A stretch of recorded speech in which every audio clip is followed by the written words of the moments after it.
South Korea says it launched its first spy satellite into space just 1 week after North Korea claimed it did the same thing. The South satellite was launched from U.S. soil with the help of a SpaceX rocket. And here's Elizabeth Palmer on the new frontier in Korean competition. This is a labor of love, underpinned by hard science and a lot of precision-made custom parts.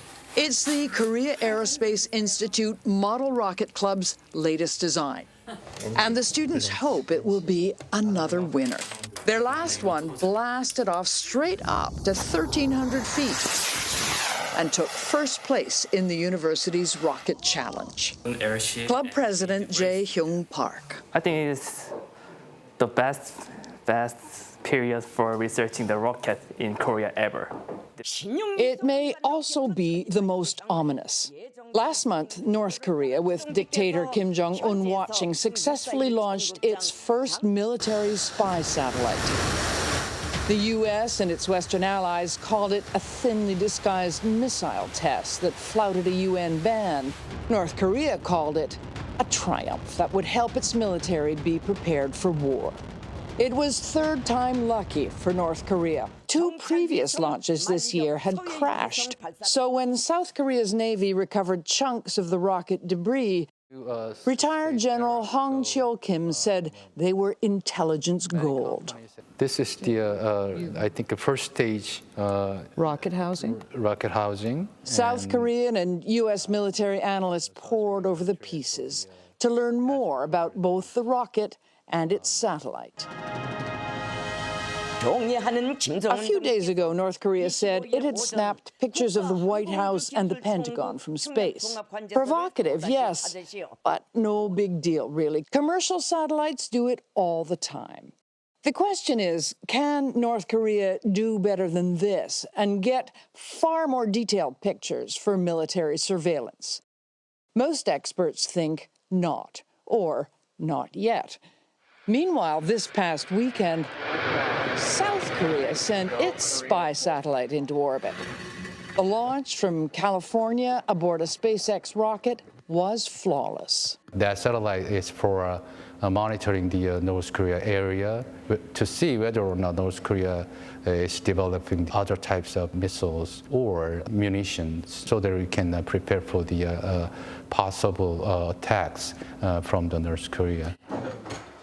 At the Aerospace Institute, the Model Rocket Club students are loving the science of this space race, but not the politics. Honestly, rockets and war is hard to separate it, but the technology has to use for humanities, not for war and killings. Tell that to the guys in charge.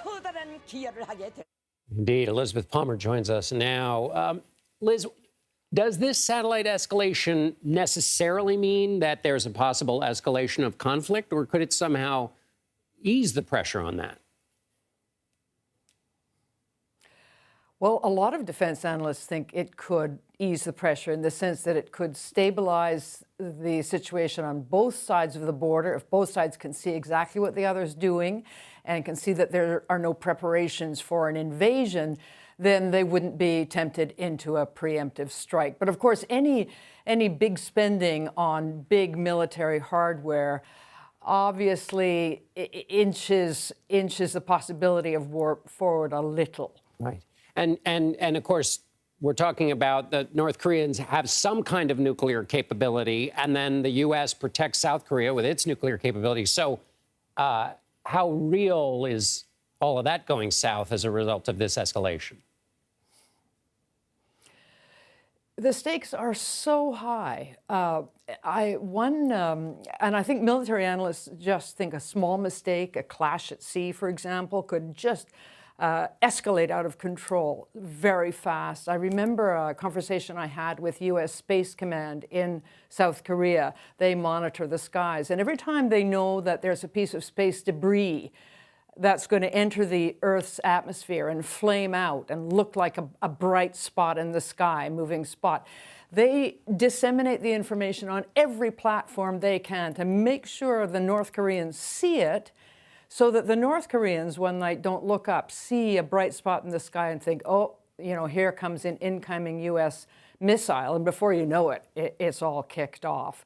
So it is as hair trigger and sort of ridiculous as that. Frightening. Finally, Liz, does this mean, say anything about the South Koreans and how their program is changing from being under the U.S. umbrella? Are they taking more of their defense into their own hands, and are they going to send more of these up? They are taking more responsibility, and this is the first of 5 satellites that they want to put up.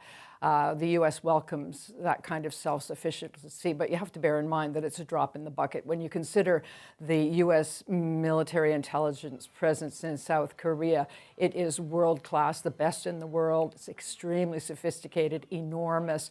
So North Korea is contributing, but I think you have to put it into perspective. It's at the moment quite small. And we're grateful you've put it into perspective, and thanks for the report. Elizabeth Palmer in Tokyo. Thanks, Liz.